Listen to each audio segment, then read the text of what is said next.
Olá, tudo bem? Estamos dando início a mais uma aula do curso de Atos 2. Curso de Atos 2 porque estamos trabalhando com o livro de Atos dos Apóstolos, capítulos 9 a 28. Hoje é a nossa quinta aula. Nessa quinta aula, vamos ver como que a igreja começou na cidade de Antioquia da Pisídia. Então, na aula passada, a gente começou a estudar a primeira viagem missionária do apóstolo Paulo. Vimos que Paulo, Barnabé e João Marcos saíram da cidade de Antioquia, na Síria, e foram para a ilha de Chipre.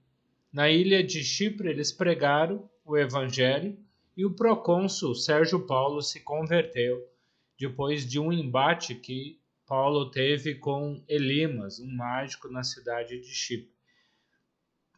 Na aula de hoje, vamos ver Paulo saindo da ilha de Chipre e chegando na cidade de Antioquia. Antioquia na região da Pisídia. Então, outra cidade com o nome de Antioquia, ok? Então, nós temos aqui a ilha de Chipre e a cidade de Antioquia. Então, nós vamos ver como foi a pregação do evangelho na cidade de Antioquia da Pisídia. Então, convido você a pausar esse vídeo, ler Atos capítulo 13, versículos 13 a 52 com calma, para que você possa entender todo o contexto da aula de hoje, ok? Então, sinta-se à vontade para pausar o vídeo e voltar para a aula em seguida. Então, Atos capítulo 13, versículo 13 diz: E navegando de Pafros, Paulo e seus companheiros dirigiram-se a Pergue, na Panfilha. João Marcos, porém, apartando-se deles, voltou para Jerusalém. Então, como a gente falou um pouquinho na aula passada, até aqui Lucas tem citado, estava citando o nome de Barnabé como alguém que estava conduzindo, liderando a viagem missionária. E agora, Lucas que punha primeiro o nome de Barnabé e depois Saulo, agora ele fala Paulo e seus companheiros. Então, a partir de agora, podemos ver Paulo na liderança da viagem missionária, ok? Pergue, né, é a capital da Panfilha. Então, Paulo apenas passa pela cidade de Pergue, mas ele vai até a cidade de Antioquia, que é a cidade principal nessa região da Pisídia. Só que antes disso, o versículo 13, antes de chegarem em Antioquia, quando eles estão aqui em Pergue, o texto fala que João Marcos, apartando-se deles, voltou para Jerusalém. Então, o texto mostra que João, que estava viajando com Paulo e Barnabé, resolve voltar para casa. A gente não tem uma explicação, né? Lucas não deu a explicação qual foi o motivo que levou a João Marcos a abandonar a viagem, a querer voltar para casa da mamãe em Jerusalém. Talvez porque ele era muito jovem, né? Alguns escritores, né, cristãos do final do primeiro século, do segundo século, vão dizer que ele era sua primeira viagem missionária e ele ficou com saudades da sua mãe, né? A gente viu lá em Atos, no capítulo 12, quando Pedro estava preso e ele saiu da prisão, ele foi até a casa da mãe de João Marcos, né? Outros também acreditam que essa região da Panfilha, aonde Paulo vai passar por Antioquia, Icônio, Listra e Derbe, era uma região muito perigosa. Existiam muitas doenças nessa região, como malária, febre amarela, né? E talvez João Marcos, sabendo disso, ficou com medo, né, de enfrentar lugares tão hostis assim. Mas como eu já disse, nós não sabemos o que levou João Marcos a voltar para casa, mas podemos ver que Paulo não gostou dessa atitude de João Marcos, não concordou com os motivos ou, entre aspas, desculpas que João Marcos deu para voltar para casa, porque mais tarde, se você olhar em Atos capítulo 15, versículos 36 a 41, Paulo e Barnabé já estão de volta em Antioquia da Síria e eles resolvem a fazer uma segunda viagem missionária. E Barnabé quer levar mais uma vez João Marcos com eles e Paulo não aceita. Paulo fala não, na primeira viagem ele voltou para trás, nos deixou na mão, então Paulo não aceita João Marcos ir nessa viagem com eles. E eles vão discutir, Paulo e Barnabé, e vai acontecer uma divisão, né? João Marcos vai com Barnabé para uma viagem missionária e Paulo vai pegar Silas e vai para a sua segunda viagem missionária. A gente vai ver com calma isso em Atos capítulo 15, só estou antecipando o que acontece com essa atitude aqui no capítulo 13, de João Marcos voltar para casa, né? Então, toda essa região onde eles estão andando aqui, se eu voltar para o mapa aqui anterior, ó, toda essa região aqui que está com o círculo amarelo aqui, Antioquia, Icônio, Pergue, Derbe, Tarso, toda essa região aqui que a gente naquela época chamava de Ásia ou Ásia Menor, hoje é o país da Turquia. Então, hoje tudo isso é um país só. É o país da Turquia. E essas regiões até hoje são regiões realmente difíceis, né? Regiões que realmente são lugares de terreno muito acidentado e difícil acesso para as pessoas, ok? Mas vamos continuar, né, ou começar a ver Paulo chegando na cidade de Antioquia e como foi o trabalho com aquela igreja. Então, versículo 14 fala que eles chegaram na cidade de Antioquia e foram, né, direto para uma sinagoga. Eu já falei isso na aula passada, vou só rapidamente reforçar aqui, né, que sempre que Paulo e qualquer companheiro de viagem dele, Barnabé, Silas, Timóteo, chegam numa cidade, eles procuram ir direto numa sinagoga, né? Eu já citei Romanos 1,16, onde Paulo fala, eu não me envergonho do evangelho, porque é o poder de Deus para a salvação de todo aquele que crê, primeiro do judeu e também do grego. Então, Paulo acreditava que ele tinha esse compromisso de pregar primeiro para um judeu e depois para um grego. Porque como judeu, ele se sentia na obrigação de pregar para aquelas pessoas da sua etnia, né? E depois não ia durar muito tempo ele pregando numa sinagoga. Logo os judeus iam colocar Paulo para correr da sinagoga e com isso ele iria poder pregar para os gentios.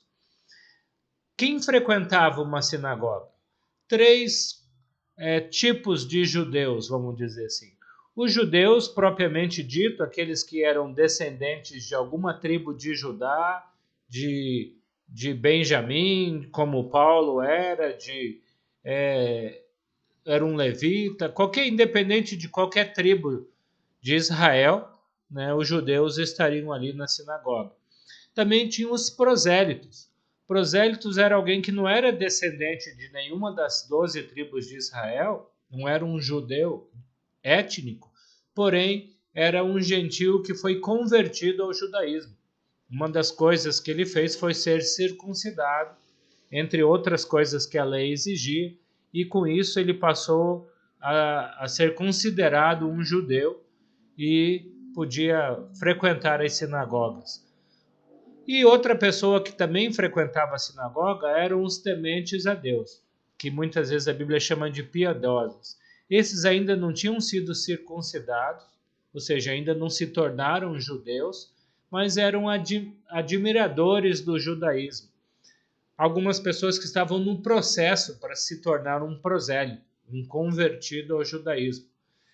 E quando a gente vê Paulo pregando para os judeus prosélitos e tementes a Deus, os tementes a Deus são a maioria das pessoas que numa sinagoga aceita o evangelho. Por quê? Porque ele já largou todo o paganismo das religiões gregas, ele já está agora, acredita em Deus, acredita no Velho Testamento como palavra de Deus. Ele ainda não foi circuncidado porque provavelmente ele não está tendo facilidade de aceitar todas as leis do Velho Testamento. E aí, quando um temente a Deus ouve a pregação do Evangelho, falando do mesmo Deus, usando a própria Escritura, o Velho Testamento, e ele vê que ele não precisa seguir aquelas leis do Velho Testamento, mas sim se tornar um discípulo de Jesus através do batismo, então eles aceitam com muito mais facilidade o Evangelho do que os prosélitos e os próprios judeus. Então, por isso que Paulo também tinha o hábito de ir numa sinagoga. E depois, quando ele era rejeitado na sinagoga, aí ele ia pregar para os gentios. Como que funcionava uma sinagoga? Então, geralmente, o culto, ou vamos chamar assim, de reunião, né? A reunião na sinagoga começava com eles citando Deuteronômio capítulo 6, versículos 4 a 5, que eles chamavam, ou chamam até hoje de Shema, né? Eles citavam esse texto de Deuteronômio, onde fala, ouve, ó Israel, né? Adorarás o Senhor com todo o coração, toda a tua alma, com toda a tua força. Depois de ler Deuteronômio 6, 4 e 5, eles faziam uma oração. Geralmente a oração era feita pelo líder, né, chefe da sinagoga. Na maioria das vezes, ou o fariseu ou um saduceu responsável pelaquela sinagoga. E depois era feita a leitura da Torá, ou seja, de algum dos livros da lei. Gênesis, Êxodo, Levíticos, Números e Deuteronômio. Como Paulo geralmente ia na sinagoga nos sábados, no sábado, além de ler algum dos livros da lei, eles também liam os livros que a gente pode chamar de Haftorá, que é entre Josué a Malaquias, os demais livros depois dos primeiros 5 livros da Bíblia. E depois da leitura da Haftorá, se tivesse um judeu visitando a sinagoga, eles convidavam esse judeu para levar uma palavra de ânimo, de exortação, para fazer uma pregação, né, ali na sinagoga. E é aí onde Paulo entrava, né? Como Paulo estava visitando a sinagoga, ele sempre era convidado, né? Ou ele, ou Barnabé, né, eram convidados para pregarem. E aí, Paulo via isso como uma oportunidade de pregar o evangelho. Então, por isso que Paulo sempre estava aos sábados nas sinagogas. Não para seguir o Velho Testamento, as leis do Velho Testamento, mas para usar essa oportunidade de falar de Jesus para os judeus. E é o que acontece no nosso texto aqui. Então, Paulo visitando a sinagoga em Antioquia, ele começa, então, dão a palavra para ele e Paulo começa o seu sermão.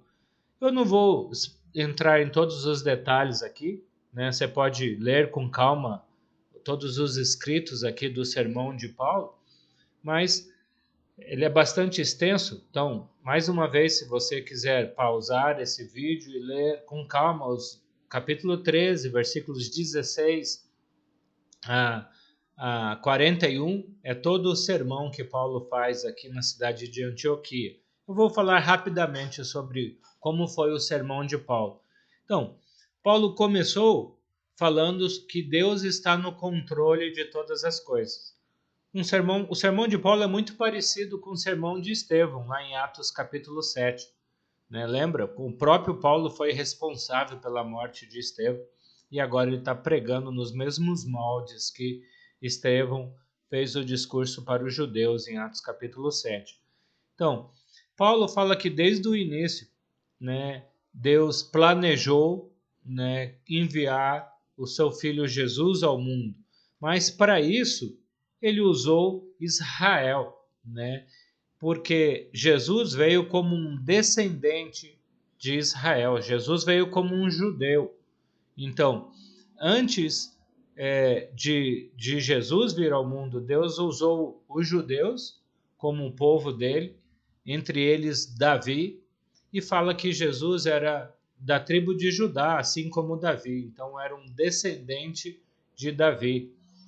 E para provar isso, ele usa o testemunho de João Batista. Você pode ver isso com calma nos versículos 24 e 25. O próprio Evangelho de João, o apóstolo João vai falar que João Batista também era uma prova de que Jesus era descendente de Davi. Depois ele vai falar que os judeus não acreditaram, né, em Jesus como o Messias que havia de vir, né, pelo fato de Jesus ter morrido na cruz. Como o próprio Paulo também um dia não acreditou ser Jesus o enviado de Deus, o Messias de Deus, porque a Bíblia falava que aquele que morre numa cruz se torna maldição, maldito aquele que morre numa cruz. Porque quem morria numa cruz eram os malfeitores. Aquelas pessoas que eram julgadas de alta periculosidade e Roma mandava para uma pena de morte cruel, como a morte de cruz. E Paulo pensava, como pode Jesus, sendo o Messias, morrer numa cruz? E Paulo fala que, na verdade, hoje ele entende que Jesus morrendo na cruz, realmente ele se fez maldição em nosso lugar. Ele se tornou maldito em nosso lugar. Depois, escrevendo aos Gálatas, capítulo 3, versículo 13, Paulo fala para os Gálatas que ele entendeu que Jesus realmente, na cruz, todos os pecados do mundo estavam sobre Jesus. Por isso ele se fez maldição em nosso lugar. Embora ele não tivesse pecado algum. Então, os pecados que estavam sobre ele eram nossos e não do próprio Jesus. E no versículo 28 ele fala que a prova disso era que o próprio Pilatos reconheceu que Jesus era inocente. Não achou nada que pudesse acusar Jesus. Mas o povo pediu para Pilatos que Jesus fosse morto. E Paulo, de uma forma interessante, que ele fala, vocês pediram para Pilatos, né? Então, Paulo vai usar aí a expressão na terceira pessoa do plural, mostrando que aqueles ouvintes eram responsáveis pela morte de Jesus. E aí, Paulo segue o seu sermão demonstrando que Jesus era o Messias. E esse Messias foi morto pelos judeus, mas Deus o ressuscitou dentre os mortos. Deus não teria ressuscitado Jesus se Jesus de fato não fosse o Messias enviado por Deus. E no versículo 31, Paulo fala: Jesus foi visto por muitos dias, né, por muitas pessoas que subiram da Galileia para Jerusalém. E muitas dessas pessoas estavam ali entre o povo e eram testemunhas oculares de terem visto Jesus ressurrecto. O próprio livro de Atos começa o capítulo 1 dizendo que por aproximadamente 40 dias Jesus apareceu para mais de 500 pessoas. E Paulo fala que isso não aconteceu por acaso, mas os vários livros do Velho Testamento, como Salmos capítulo 2, Salmos capítulo 16, já haviam profetizado que Jesus seria ressuscitado. E aí, versículos 38 a 41, Paulo conclui o seu sermão, né? Porém, por enquanto, ele não insiste para que os seus ouvintes sejam logo batizados, porque ele sabia que eles ainda não estavam preparados para isso. Então, no versículo 38, ele fala: Tomai, pois, irmãos, conhecimento de que se vos anuncia remissão de pecado por intermédio desta mensagem. Então, Paulo fala: olha, tudo isso que vocês fizeram né, Deus está pronto para perdoar o pecado de vocês, dar remissão, o perdão dos pecados, né? Assim como Pedro tinha feito lá no sermão em Atos capítulo 2, né, quando Pedro acusou os judeus de serem responsáveis pela morte de Jesus, né? E aí Paulo fala que cita um texto de Abacuque, capítulo 1, versículo 5. Por que Paulo citou Abacuque? Ele fala que Abacuque estava alertando a nação de Judá que se eles não se arrependessem dos seus pecados, Deus usaria os babilônios para castigar os israelitas, o povo de Judá. Se eles não arrependessem dos seus pecados e voltassem para Deus, eles seriam punidos. Então, Paulo está falando, olha, eu estou trazendo a notícia de que mesmo vocês tendo crucificado Jesus ou sendo responsáveis pela morte de Jesus, vocês têm como receber o perdão de pecados se vocês crerem, se arrependerem dos seus pecados. E daqui a pouco ele fala sobre o batismo, né? Só que quando Paulo começa a falar disso, o versículo 42 fala, ao sair da sinagoga, Paulo ainda deixou talvez para falar sobre o batismo no próximo sermão, para deixar o povo refletindo um pouco mais sobre a necessidade deles realmente entenderem que eles precisavam se arrepender dos seus pecados. E aí, no versículo 42, fala que eles pediram para Paulo voltar no sábado seguinte e pregar, continuar a pregação, terminar a sua mensagem, né? À primeira vista parecia que ia dar muito certo a sua mensagem, né? Porém, o versículo 44 fala que no sábado seguinte, uma semana depois, quase a cidade toda se reuniu na sinagoga para ouvir Paulo. Então, eles ficaram tão impressionados com a mensagem de Paulo que chamaram muitos que não estavam no primeiro sábado para o sábado seguinte. Só que o problema é que isso causou inveja dos líderes da sinagoga. Versículo 45 vai falar que, mas os judeus, vendo as multidões, tomaram-se de inveja e, blasfemando, contradiziam o que Paulo falava. Então, quando Paulo tenta agora falar um pouco mais sobre arrependimento e batismo, uma vez que ele já tinha falado no seu sermão sobre a morte e ressurreição de Jesus, agora ele não consegue, né? Assim, então, muitos líderes começam a atrapalhar o trabalho de Paulo, entendendo que Paulo era uma ameaça para aquela liderança, porque os judeus poderiam se tornar cristãos e abandonarem as sinagogas. E agora, né, Paulo fala no versículo 46, bom, já que vocês estão rejeitando a pregação do evangelho, já que vocês estão rejeitando a vida eterna, então vou pregar para os gentios. Então, como a gente falou no comecinho da aula, Paulo sempre tinha o compromisso de pregar para os judeus. E uma vez que os judeus não queriam mais ouvir Paulo, aí eles iam pregar para os gentios, né? Só que essa reação de Paulo falar que iria pregar para os gentios causa raiva dos judeus e alegria dos gentios. Versículo 48 fala, os gentios ouvindo isso regozijavam-se e glorificavam a palavra do Senhor. E creram todos que haviam sido destinados para a vida eterna. Então, os gentios ficaram felizes por terem sido privilegiados agora de ouvirem a mensagem, e a maioria deles, provavelmente entre muitos tementes a Deus, se converteram. Eu queria só chamar a atenção que aqui fala, creram todos que haviam sido destinados para a vida eterna. Então, muitas pessoas podem olhar para esse texto e falar, viu, existe a predestinação, Deus escolheu quem seria salvo e quem seria perdido. Não existe predestinação na Bíblia nesse sentido, onde Deus predeterminar quem vai ser salvo e quem vai ser perdido. O que existe de predestinação é o pré-destino, ou seja, Deus predestinou que aqueles que crerem em Jesus serão salvos e aqueles que rejeitarem Jesus serão perdidos. Essa palavra aqui, creram que haviam sido destinados, dá a ideia no original, no grego original que ela foi escrita, como aqueles que estavam predispostos, aqueles que estavam com o coração aberto para ouvir o evangelho. Seguir a Jesus é necessário, mesmo hoje, 2000 anos depois dessa pregação de Paulo, você desconstruir uma série de coisas para reconstruir outras coisas.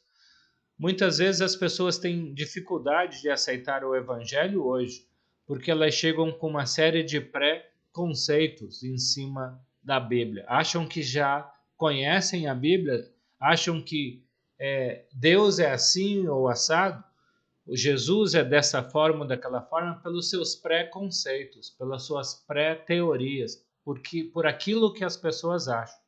Então, só consegue abrir o coração e aceitar o evangelho aquelas pessoas que se quebrantarem, que desaprenderem tudo que elas acham que sabem para aprenderem de novo.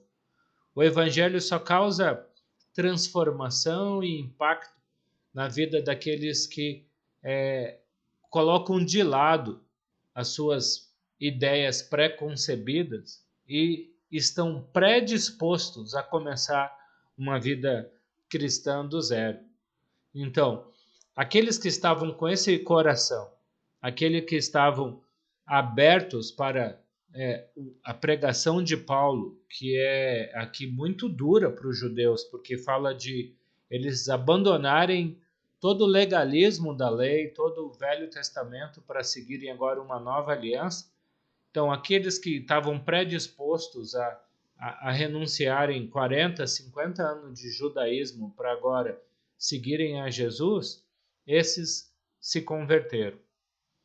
E a conclusão do trabalho em Antioquia, versículos 21 a 23, fala: E tendo anunciado o evangelho naquela cidade e feito muitos discípulos, voltaram para Listra e Icônio e Antioquia, né, da Síria, fortalecendo a alma dos discípulos, exortando-os a permanecerem firmes na fé e mostrando que, através de muitas tribulações, nos importa entrar no reino de Deus. Então, Paulo vai sair agora da cidade de Antioquia da Pisídia e vai para a cidade de Listra pregar o evangelho. Na verdade, ele vai para a cidade de Icônio, né? E depois Listra e depois Derbe. Depois ele volta passando nessas cidades e vai passar por Antioquia, aqui da Pisídia mais uma vez, mas fortalecendo os irmãos para que eles permanecessem fiéis e demonstrando para aqueles irmãos que muitas vezes no trabalho de pregar o evangelho a gente vai encontrar muita resistência, muitas pessoas que vão chegar com suas pré-conclusões, pré-conhecimento sobre a Bíblia, e quando você mostrar o evangelho puro e simples, essas pessoas não vão aceitar. E você vai encontrar muitas tribulações, muitos nãos. Né? Você está tentando oferecer umas boas novas do evangelho, mas nem todos estão preparados para recebê-lo. Então, esse texto de Atos 13, né, versículos 13 a 52, nos mostra que o evangelho é um trabalho prazeroso, mas que não são a maioria das pessoas, mas um grupo menor de pessoas que vão estar preparadas para aceitá-lo. Mas a nossa tarefa é pregar. A tarefa do Espírito Santo é convencer as pessoas de que elas têm que abandonar o pecado e se tornarem discípulos de Jesus. Então, faça a sua tarefa e não a de Deus. Faça a sua tarefa de anunciar o Evangelho e não a de Deus de converter as pessoas. Então, que Deus te abençoe e você continue estudando conosco o livro de Atos. Na próxima aula, então, vamos falar um pouco mais do capítulo 14, vendo o trabalho de Paulo nas cidades de Icônio, Listra e Derbe. Até a próxima aula. Deus te abençoe.